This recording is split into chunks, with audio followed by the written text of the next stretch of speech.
Hello and welcome to the Oddschecker betting show. This is your Royal Ascot Day 2, the Wednesday preview. I'm your host, George Elek, and I'm delighted to be joined by Oddschecker's very own racing tipster, Andy Holding. Andy, we've just recorded Day 1, and in that we spoke about the weather and what the going's going to be like and the rest of it. So for the most part, we can get straight into it, but we'll do a few pleasantries just to start. And one thing we didn't cover, which is something I know you're very keen on stressing, Ascot is a track unlike others, and what kind of horse is it that you generally look for when you're kind of profiling your Royal Ascot winners?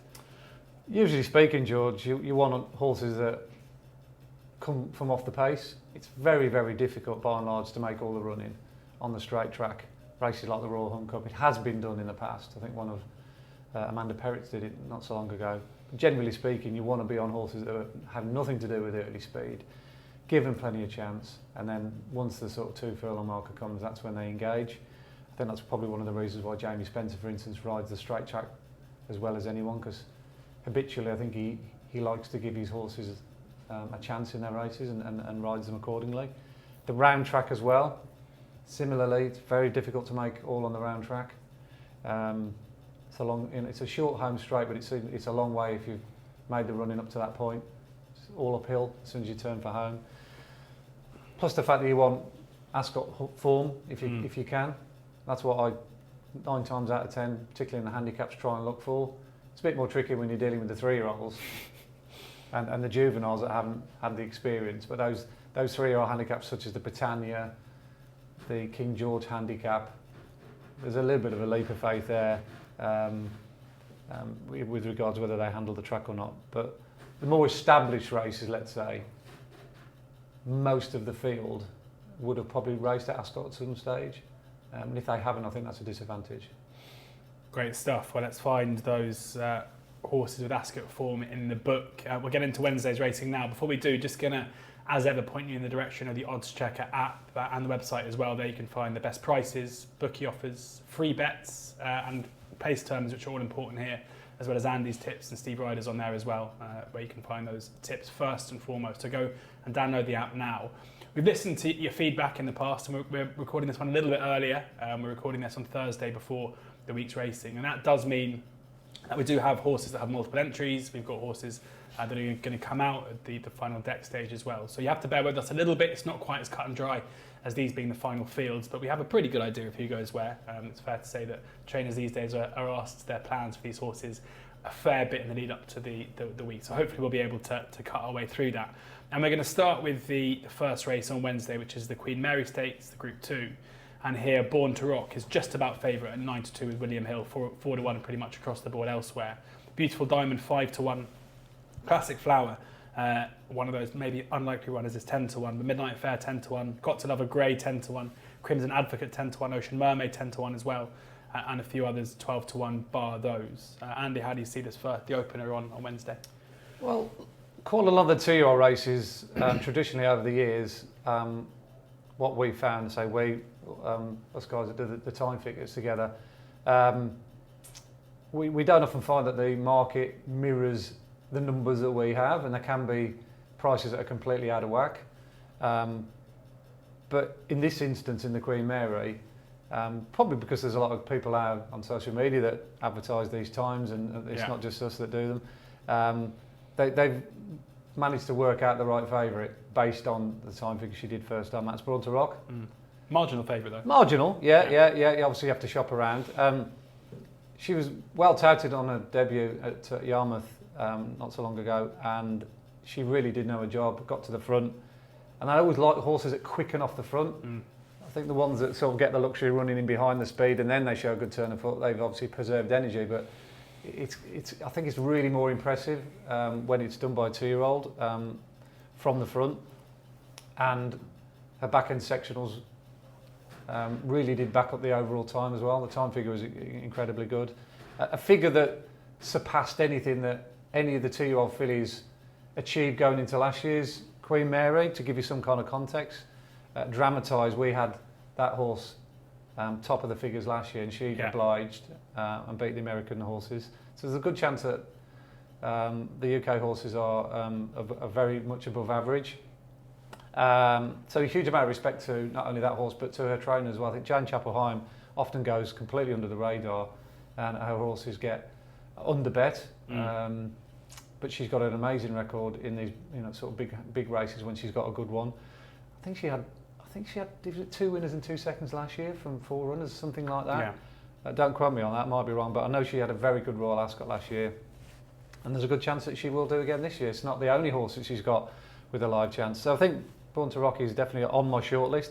As you mentioned, just on Born to Rock quickly, because the time was obviously good. Born to Rock beat Jewin, the Gosden horse, by 4.5 lengths, or 4.25 lengths. But the form of those in behind has not been frank. Jewin, Mirroring and Mantra, second, third and fourth, all well down the field in their second runs. How much does that concern you, or because the winning distance was so far, are you happy just to draw a line through that and look at the time? Well, it all depends how deep you go back into that race, because if you actually go down to the 10th... Here we go. Yeah. If you go down to the 10th, you'll probably see that won at Chelmsford the other night and landed a gamble 28-1 into 8-1. Yeah. So 1 or 2 people obviously took it. Sardinia. Yeah, that's the one. Mantra, who was 4th, I actually put that up in my column the other day, but lo and behold, she went and missed the break again. She missed the break at Yarmouth and ran on through beaten horses, but she completely missed it, even more so at Nottingham. So again, you could probably draw a line through that. And I thought the horse of Gosden's, Jewin ran respectively at Doncaster, finished 4th, 3rd or 4th, something like that. Yeah, 10 lengths back. Yeah, it wasn't a bad run at all. So mixed messages, let's say. Okay. But yeah, the number still stands. It's the top figure that we've got. So depending on the draw, that's another thing we're going to mention. A lot of these horses we're going to be mentioning in the races where we haven't got the full fields, we don't know what's declared, etc., etc.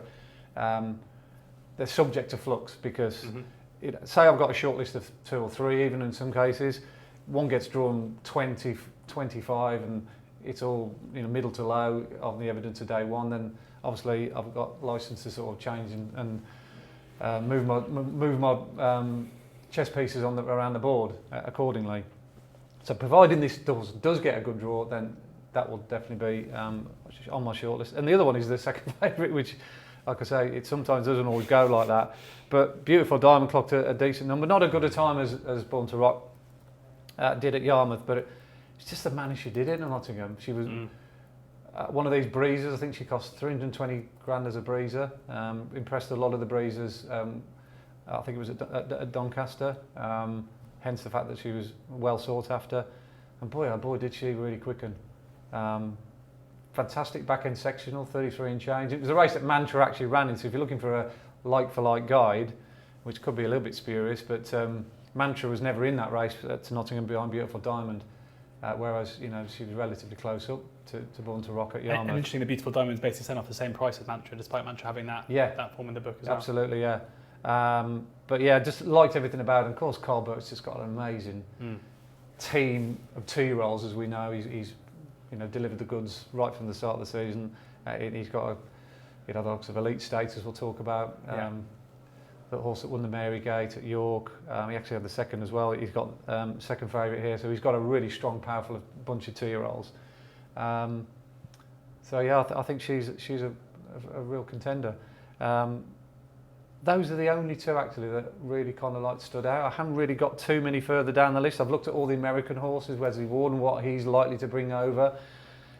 Dare I say they don't look as good as perhaps the Lady Aurelias of this world back in the day. I've got a little bit of time for a horse called Relief Rally. William Haggis's 2-year-old who's won a couple of races at Windsor and then at Salisbury. 12-1. Yeah, lowered the colours of a horse called Juniper Berries. Now, Juniper Berries is a very interesting runner because Juniper Berries was odds on to beat Relief Rally that day off the back of a scintillating performance at Bath first time out on really quick ground, which he scooted away and won in a very fast time. But she got no cover at all at Salisbury. He was very keen in the hands of Charlie Bishop. He couldn't settle her, whereas I think it was Rossarana Road Relief Rally was able to sit in behind and pull out and pounce and quicken away. I think Juniper Berry's at 40-1. If you shop around, or certainly plenty of 33 around, I think we'll probably outrun her odds because I think in a bigger field where she'll get cover and she can settle and switch off, her finishing kick, which she showed at Bath, will be more seen to more advantage. So she would definitely be another one I'd be interested in a real wild price. But I think the front end of the market is absolutely spot on. Relief Rally 12 to 1 across the board. You're getting 40 to 1 there for Juniper Berries with a couple of firms. I think 888, one of them. 888 and Bet Victor and Parimatch, the three bookies offering 40s about Juniper Berries if you follow that form line. We don't have any prices yet for the second race on the card, the Kensington Palace Stakes, so keep your eyes peeled next week. If Andy's got a bet, it'll be up in his column on the day. But the Duke of Cambridge next up, the Group 2. And here we've got Jumbly is the 9 to 4 favourite with Bet UK and William Hill. Laurel 4 to 1, Prosperous Voyage 6 to 1, Inspirable 8 to 1, Above the Curve 8 to 1, Just Beautiful 9 to 1, Grand Dame and Honey Girl both 14 to 1, 16 to 1 bar those. Plenty of form in the book for these, Andy. How do you see the market? Again, I think they've got the right favourite in Jumbly. It's interesting the day that when she ran at the Curragh, she was fairly easy to back, which suggested perhaps the run would be needed. So the fact that she came out best of the three horses that Joseph O'Brien had in that particular race. The other two I think had previous experience as well. Honey Girl I think was one of them, and there was another one as well. They were relatively well found in the market. Goldana I think was the other one. Goldana, yeah. Yeah, I think Goldana was the other one. Second, third and fifth. Yeah, and they didn't run up to their best form. It was a rather strange race in the sense it was a stop-start one, and it suited Just Beautiful. It kicked off the front. I think that was definitely the place to be at the Curragh that day, particularly over on the far rail. Similar to Haydock the other weekend when that was well documented, you needed to be on the stand side. There was a big bias that day, and I think there was a big bias at the Curragh when Just Beautiful won. And it certainly didn't suit Jumbly because he was stuck out on the wing on the outside, no cover, challenged on the outside, went past everything apart from the front runner who obviously got first run. But given the strength of the market, or the lack of strength in the market, and the way she came home, suggested to me that Royal Ascot was very much the number one objective. More to the point that on her last start for Harry and Roger Charlton, when trained in the UK, she won at Ascot, albeit on the round track. So she's got Ascot experience. I don't think she'll mind the ground. So yeah, I think she's the right favourite. Laurel's obviously on a bit of a retrieval mission after disappointing last time out, but she could easily bounce back. I wouldn't totally rule her out. Obviously Inspiral from the same stable will probably run in the Queen Anne. I think that's fairly well documented. So yeah, I thought they got the right favourite. And the other one I thought would run okay is Heredia, if she was to run. I don't know whether this is the plan or maybe one of the fillies handicaps later on in the week. Heredia 33 to 1. Yeah, she never really got into the race to land a meaningful blow at the front runner moon. I think it was White Moonlight at Musselburgh the other day. But that was basically born out of the fact that she's often slowly away. Yeah. Being slowly away and at the back of the field at Musselburgh is no good to anyone. But on a straight track, like I explained in the build-up, if you've got a hold-up horse that has nothing to do with early pace and comes through strong at the end, that's the kind of horse that you want. Gives you plenty of chance to get into your rhythm. And of course, she won at the straight mile last year. Yeah. Landed a gamble off 98. Absolutely, yeah. She looked a good thing that day.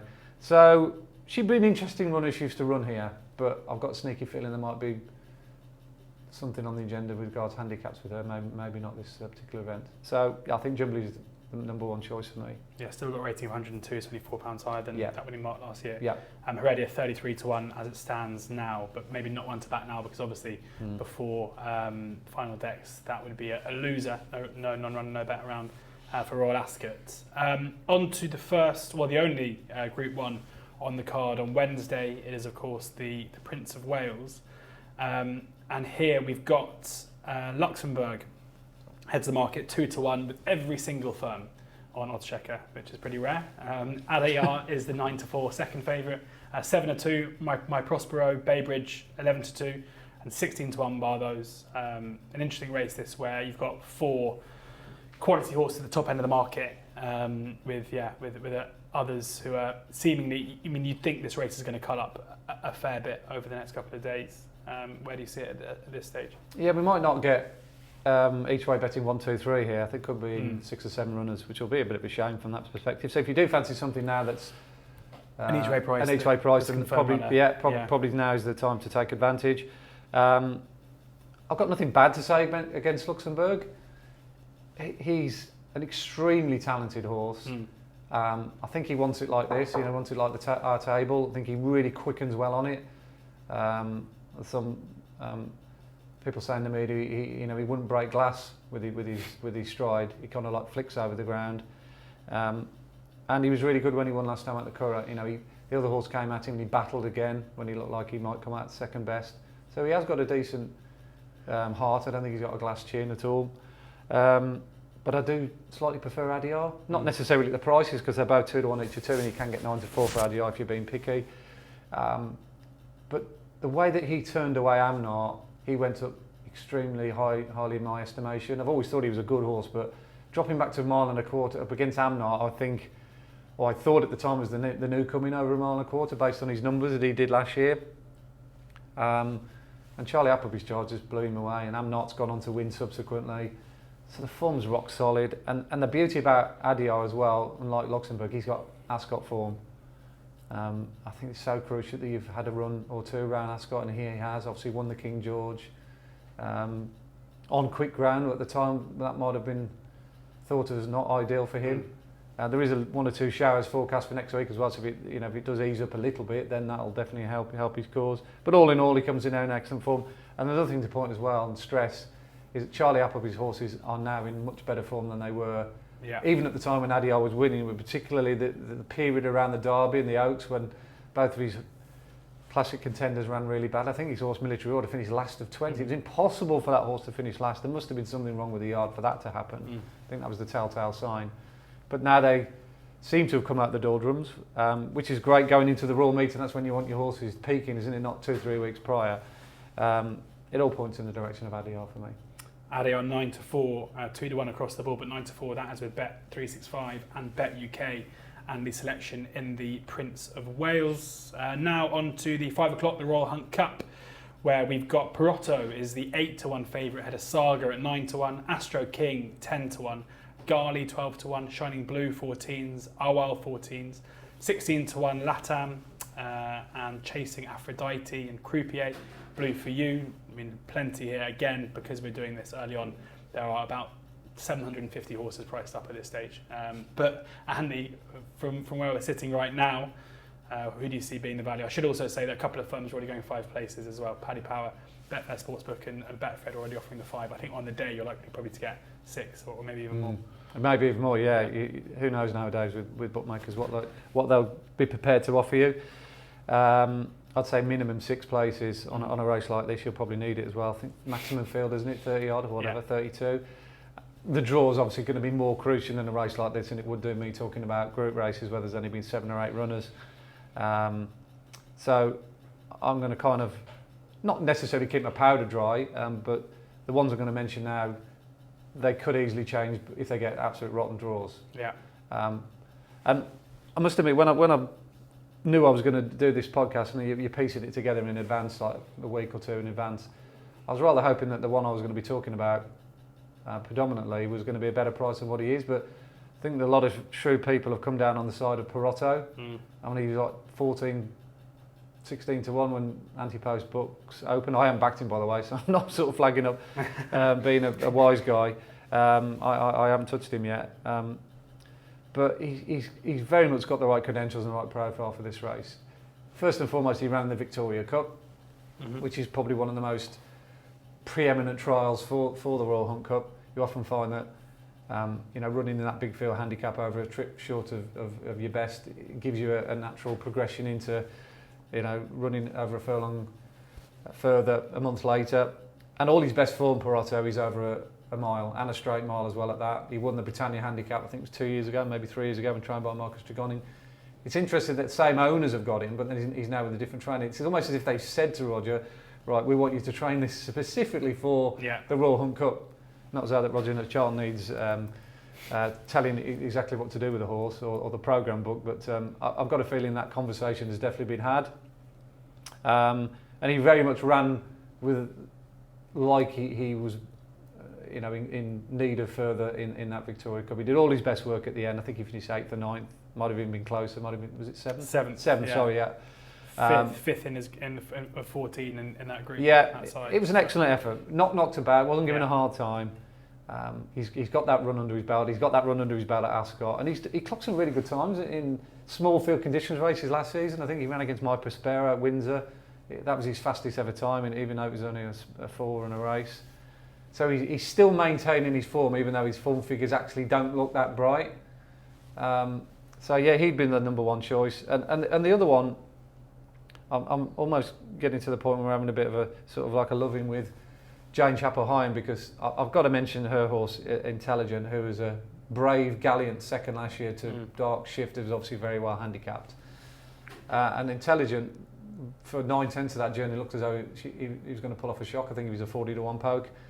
And there's no real reason to think why he won't run well again. Whether he's going to be good enough to beat the 4-year-olds and 5-year-olds, I don't know, because by and large, that's the division that tend to dominate 4 and 5-year-olds, the unexposed types like Perotto. And I think he's 8 years old now, and that is a little bit of a concern. But I thought he ran an eye-catching race at York last time out. Came from a long way back, finished off his race nice at a track that wouldn't have suited him, but he does go really well over a stiff track. He's got group form against some good horses over stiff tracks after he ran well in the Hunt Cup. So yeah, he's another one I've definitely got to be considering on the day if he gets a decent draw. So without whittering on about too many other horses, because I could be here all day, those are the two that I've sort of like put a big circle around when I was looking at this race well in advance. Perotto and Intelligent.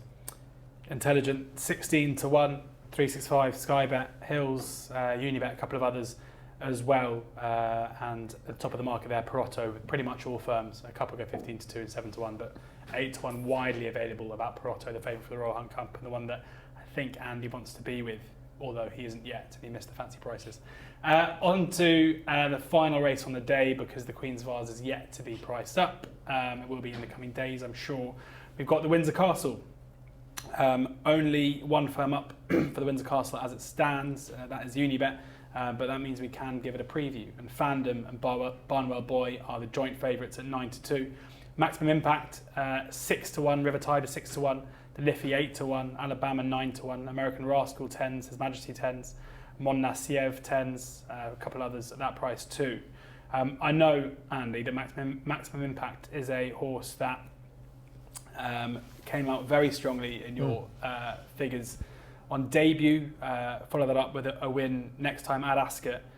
We've seen over the last couple of weeks Maximum Impact in from 20-1 into 6-1. Interestingly, I've backed Maximum Impact for the Coventry, and you backed Maximum Impact for the Norfolk. Yeah, we've done really well. Maximum Impact now looks like will be turning up at the Windsor Castle. What do you make of the price of sixes compared to the rest of the field? Yeah, I mean, to be fair to Sam, who does all our flat times, he was onto this fella pretty early. I think he might have mentioned it in a previous podcast as well with Richie Passad.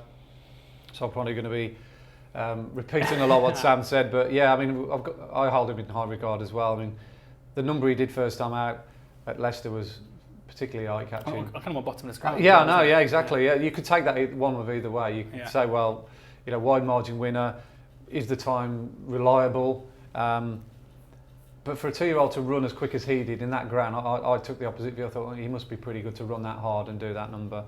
And he proved how good he is, or how versatile he is, by winning a much quicker surface next time at Ascot.